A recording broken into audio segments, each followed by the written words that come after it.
Apa sih yang dilakukan oleh sekelompok orang percaya ketika berkumpul? Apa sih yang harus ada di dalam perkumpulan orang percaya?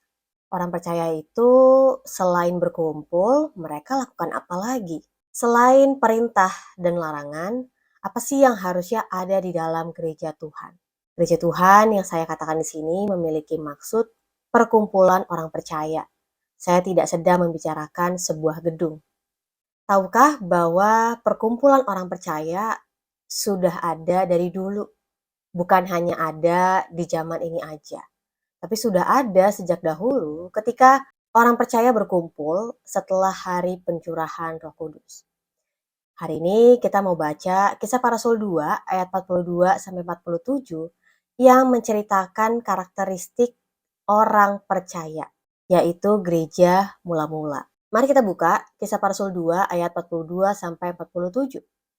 Mereka bertekun dalam pengajaran rasul-rasul dan dalam persekutuan. Dan mereka selalu berkumpul untuk memecahkan roti dan berdoa. Maka ketakutanlah mereka semua, sedang rasul-rasul itu mengadakan banyak mujizat dan tanda. Dan semua orang yang telah menjadi percaya tetap bersatu.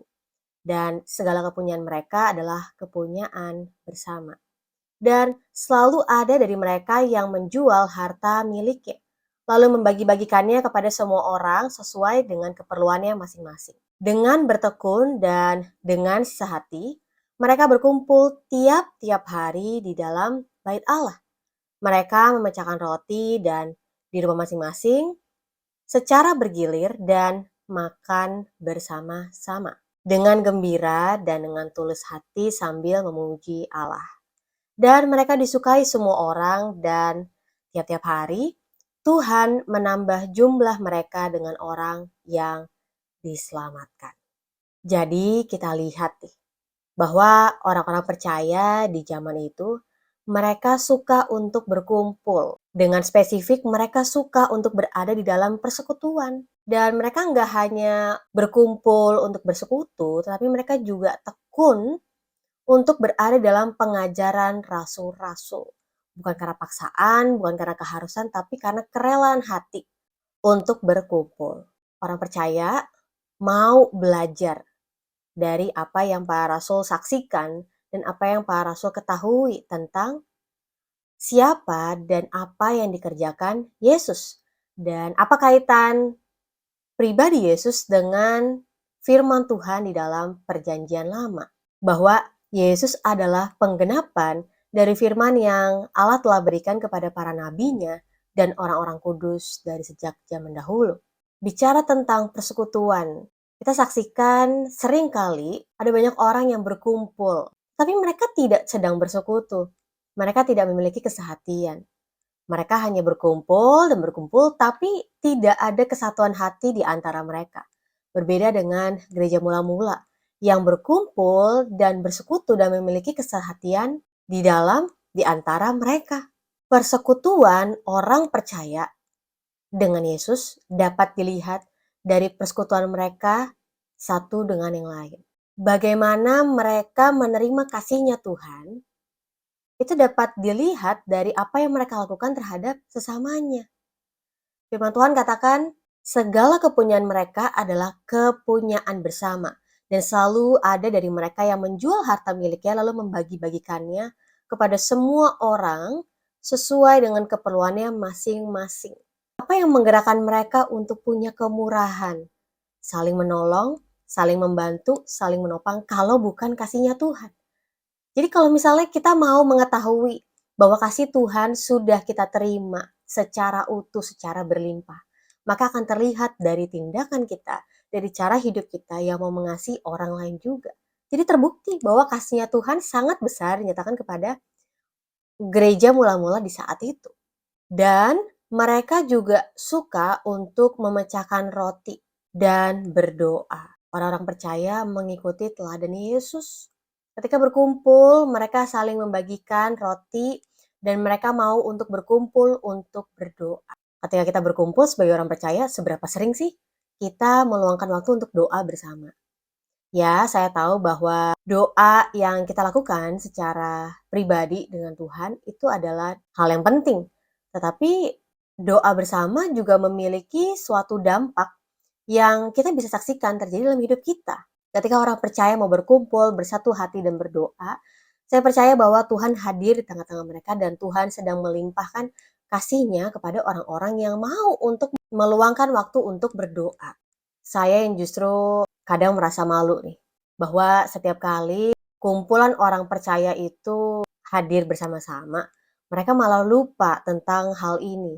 Mereka lupa untuk menyempatkan waktu berdoa bersama, untuk bertekun dalam pengajaran, karena lebih cenderung orang-orang yang berkumpul itu akan lebih suka untuk ngomongin orang, ngomongin jemaat, ngomongin hamba Tuhan, ngomongin keburukan, dan ada usaha untuk merendahkan orang lain.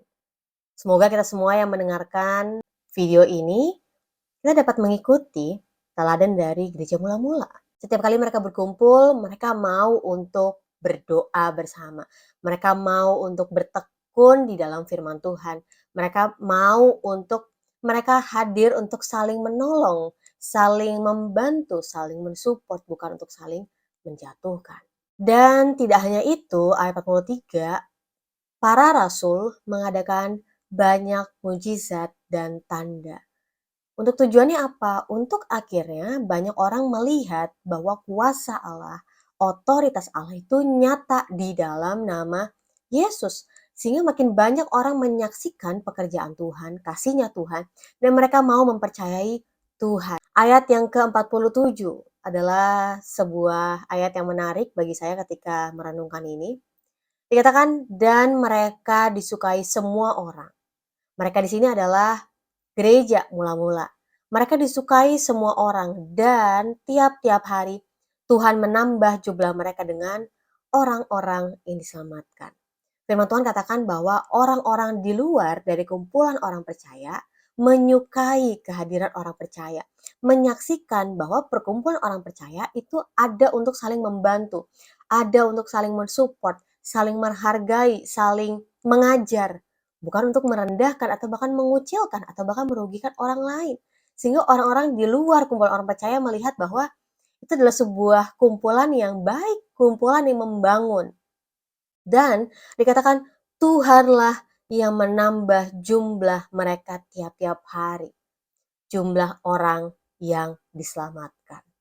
Karena apa? Karena sekali lagi bahwa kumpulan orang percaya yang kita saksikan dari Kisah Para Rasul 2 ayat 42-47 menceritakan ada buah yang manis. Ada buah roh yang dinyatakan. Ada karunia roh yang Allah berikan, yang Allah nyatakan.